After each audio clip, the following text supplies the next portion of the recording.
would like to welcome Vikram Damodaran, Chief Innovation Officer at Diageo India, known for his commitment to empowering women through diversity initiatives. Please give a welcome and a huge round of applause for Vikram. Thanks for having me over. Well, Vikram, as a leader known for fostering innovation and creativity, if you can share with us, how have your personal initiatives or leadership approaches contributed to empowering women? I think as far as my personal role is concerned, my role is that of creativity. And what we're trying to do at Diageo India is really shape the future of celebration and consumption. And what's consumption and celebration without all genders being equanimous in the way we approach solutions? So for us, having women as part of the team, women contributing in multiple facets of the business play a huge role. Just to call out a few women in our business who are absolutely influential in shaping up this industry.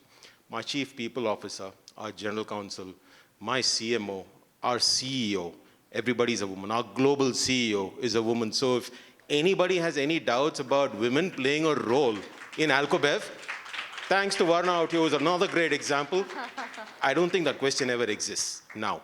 So the other thing that I also do is I've had the good fortune of having been mentored by some of the best women in different facets of the business, starting with my mother. She was a gynecologist. My father was an entrepreneur. Right from, and I don't want to declare my age on stage, but from decades ago, I learned that prioritization of work and life was just everybody's task. A man or a woman didn't matter. Everybody had to do what they had to do to move forward, right? Next thing that I also specifically come into, I also mentor a lot of people. 80% of the people that I mentor are women. And it's my way of giving back everything that I've learned from women in my life.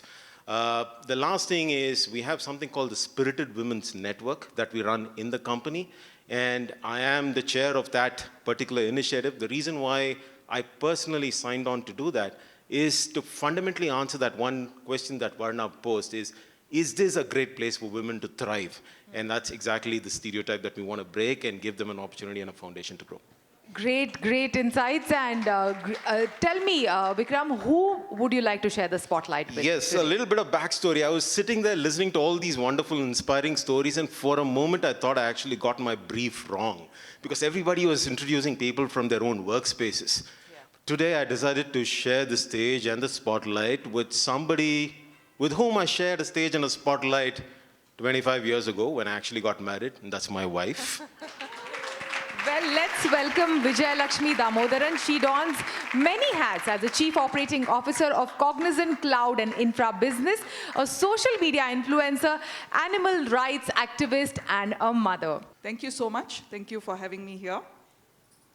Well, tell us more. And of course, Vikram, you have invited your wife on the stage. How does she inspire you? Let's just hear that first. I should say all the right things now. Well, having said that, a couple of things that I would really call out. I fell in love with her for a reason, and she'll tell you that story. But in any case, I think I wake up every morning fully knowing I am functional because of her, and I mean this from the bottom of my heart. You know, we see quite a few people here who run startups. If my two kids can be called startups, those are the two startups she runs, with absolutely no involvement whatsoever from me. And I know that and I acknowledge it. So for that, I see a superhero in her. But more than anything else, she keeps me grounded. I fly high most of the time. She keeps me grounded. For those reasons, I find her inspiring. So tell us more, from your diverse experience from engineering to activism, how has it, shaped your leadership style? Right. So 3 takeaways based on 3 incidents in my life. So I became an engineer because it was lesser of the 3 evils that was presented to me. I had to choose between chartered accountancy, medicine, or engineering. I chose engineering. I did not like it.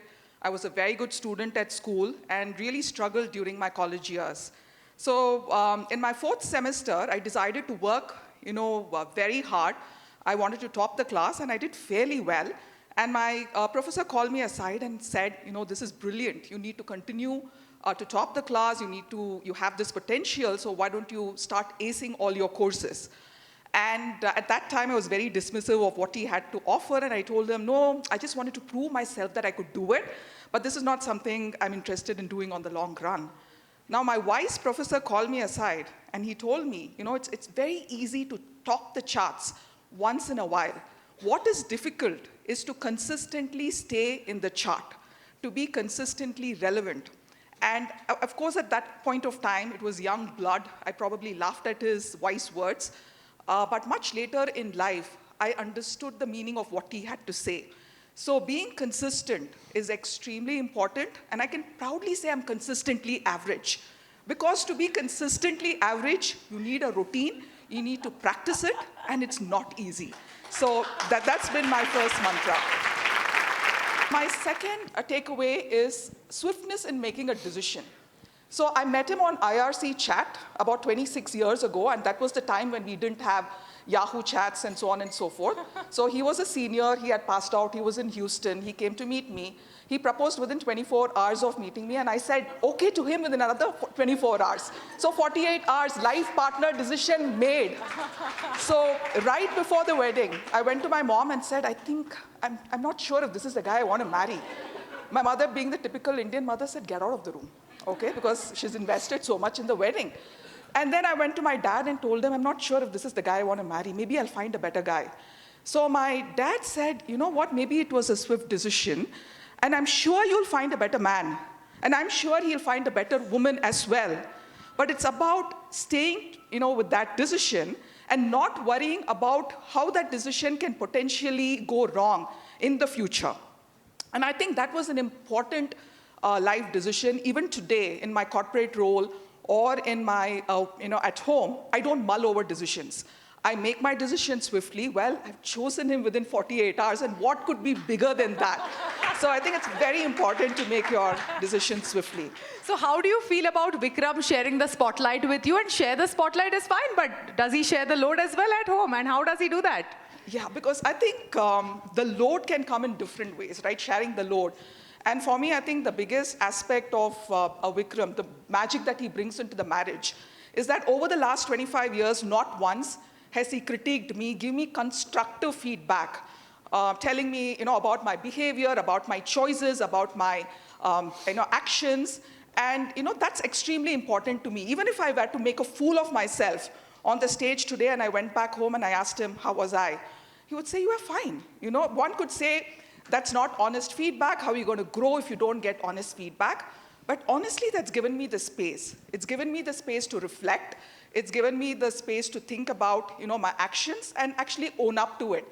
And I think that is the biggest demonstration of love and support, when you can give your space, to your spouse, and your spouse is able to grow, evolve, and discover their own journeys. Great. Thank you so much, both of you, for joining us today on the stage. Thanks it was for having us, wonderful, Shubha. wonderful having you. Thank you.